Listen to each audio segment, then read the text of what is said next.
The quiet town Pinewood was a small, peaceful town where everyone knew each other. It was the kind of place where doors were often left unlocked and children played freely on the streets until dusk. October had settled in, and the leaves had turned shades of gold and crimson, creating a beautiful but chilly backdrop. 12-year-old Ethan Collins was one of Pinewood's brightest kids, sharp, athletic, and always seen zipping around on his skateboard.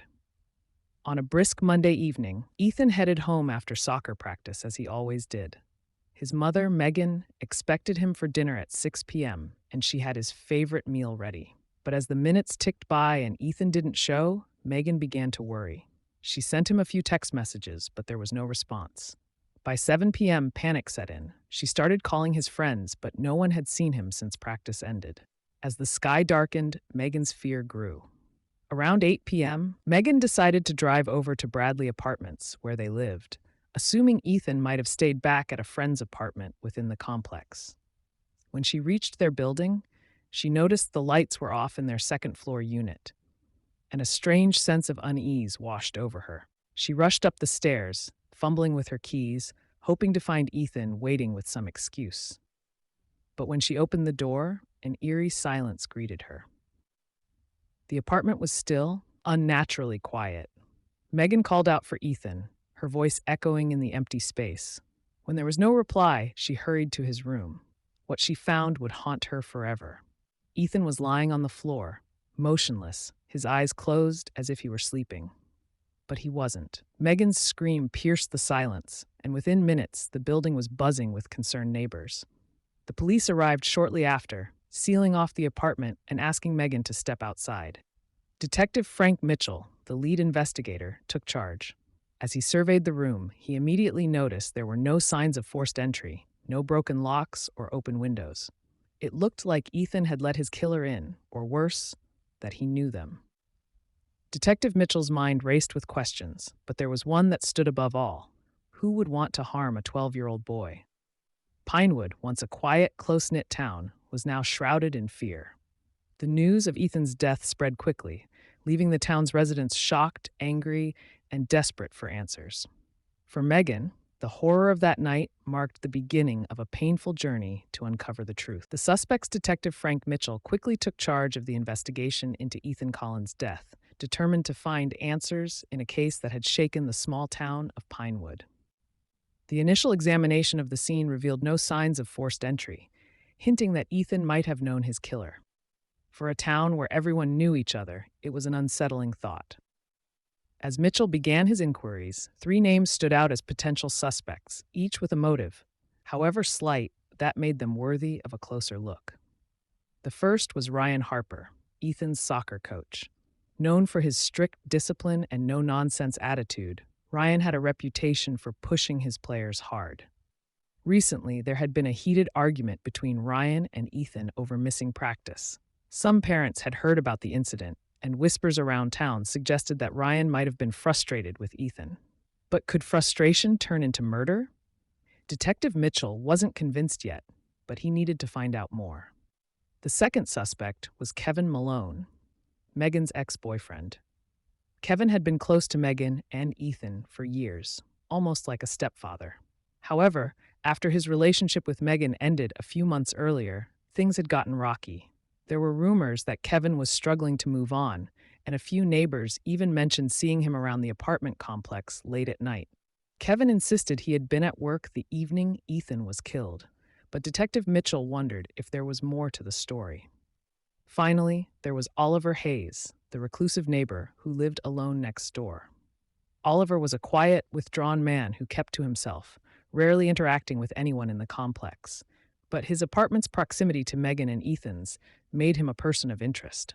Some townspeople described Oliver as odd, but no one could say why. It was as if people just didn't know him well enough, which in itself raised suspicions. Detective Mitchell interviewed each of the men, listening carefully to their stories. But everyone had an alibi, and nothing concrete linked them directly to the crime. The only piece of evidence was a faint set of fingerprints on the windowsill in Ethan's room, suggesting that someone might have exited that way. But there was no match in the database, leaving the investigation at a frustrating standstill. Days turned into weeks, and with no clear answers, the town's fear turned to frustration. Parents kept their children close, and Pinewood was no longer the safe haven it had once been. For Megan, each passing day without answers was unbearable. But Detective Mitchell vowed he would not let Ethan's killer go unpunished. The question lingered, unanswered and heavy. Who killed Ethan Collins? Unveiling secrets. As the weeks passed, the town of Pinewood remained on edge, its residents gripped by fear and unanswered questions. Detective Frank Mitchell felt the weight of the case bearing down on him, each dead end making the hunt for Ethan Collins' killer more desperate. The suspects, Ryan Harper, Kevin Malone, and Oliver Hayes, had all been questioned, but none could be definitively linked to the crime. The lack of physical evidence was frustrating, and public pressure was mounting. Amidst this uncertainty, a new lead emerged. While going through Ethan's belongings, his mother, Megan, found a hidden journal under his bed. Her hands trembled as she flipped through the pages, each word drawing her deeper into her son's final thoughts. In the last few entries, Ethan mentioned feeling like he was being watched after school. He wrote about someone following him, lingering around the soccer field, and how it made him nervous. Ethan hadn't told Megan because he didn't want her to worry. This revelation was chilling. It suggested that someone had been stalking him, biding their time. With this new information, Detective Mitchell refocused his investigation, reviewing surveillance footage from areas near Ethan's school and their apartment complex. After hours of combing through videos, something caught his eye: a figure in a hoodie loitering near the school grounds just days before Ethan's death. Though the footage was grainy, a partial view of a license plate from a nearby parked car led the police to a name: Oliver Hayes, the reclusive neighbor. A search warrant was issued for Oliver's apartment. Inside, police discovered a hidden stash of photographs, secretly taken, showing Ethan and other children from the neighborhood. Some were taken from a distance, others appeared to be shot through windows. It was a disturbing discovery, suggesting an unhealthy obsession, but Oliver denied any involvement in Ethan's death. He claimed the photographs were a result of his loneliness, not evidence of sinister intent. Still, it was enough to keep him under surveillance. The case took another turn when Sarah Mitchell, a local waitress, came forward with new information. She admitted she had seen someone rushing out of Ethan's apartment building on the night of the murder, but had been too scared to speak up earlier. She described a tall man in a green jacket with dark hair. When the description was compared to the suspects, Kevin Malone stood out. Kevin had initially claimed he was at work, but inconsistencies in his timeline had begun to surface. The investigation had gone from a standstill to a cascade of revelations. But nothing could prepare the town of Pinewood for what was about to come next. As Detective Mitchell tightened his focus on Kevin, determined to finally uncover the truth unfolds. The case took a sharp turn after Sarah Mitchell's revelation. Her account of a tall, dark-haired man in a green jacket fleeing Ethan's apartment building matched Kevin Malone, Megan's ex-boyfriend. Kevin had insisted he was at work on the night of Ethan's murder, but inconsistencies in his timeline began to emerge. With new suspicions brewing, Detective Frank Mitchell decided to dig deeper into Kevin's alibi. Kevin had claimed to be on a late shift at a local warehouse, but when Detective Mitchell reviewed the security footage from the facility, there was a 2-hour gap where Kevin was unaccounted for. Mitchell also learned that Kevin had borrowed a green jacket from a coworker that day, which he conveniently forgot to return. With these discrepancies piling up, Mitchell brought Kevin back in for questioning, hoping to unsettle him and break through his defenses. Under pressure, Kevin's calm demeanor began to crack. Detective Mitchell probed further, mentioning how they were close to identifying the fingerprints found on Ethan's windowsill. It was a bluff, but it worked. Kevin's face turned pale, and he shifted nervously in his seat. As Mitchell pressed, Kevin finally broke down, his words halting and heavy with guilt. Kevin confessed that he had gone to Megan's apartment that evening, hoping to see her. He wanted to talk, to patch things up between them, but when Megan wasn't there, he ran into Ethan instead. The two exchanged heated words. Ethan, fiercely protective of his mother, told Kevin to leave them alone.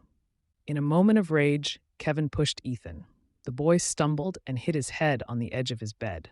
Panicked and scared of what Megan would think, Kevin strangled Ethan, thinking it would make the injury look like part of a break-in gone wrong. He then staged the scene, climbing out the window to make it appear as though someone else had been there. The confession was heartbreaking. Kevin's actions had been driven by desperation, but the outcome was far more devastating than he could have anticipated. As news of the arrest spread through Pinewood, the town was gripped by a mix of relief and sorrow. Ethan's killer had been found, but the answers brought no comfort to Megan, who was shattered by the betrayal. Someone she once trusted, who had been a part of their lives, had taken everything from her. Detective Mitchell felt a grim sense of closure.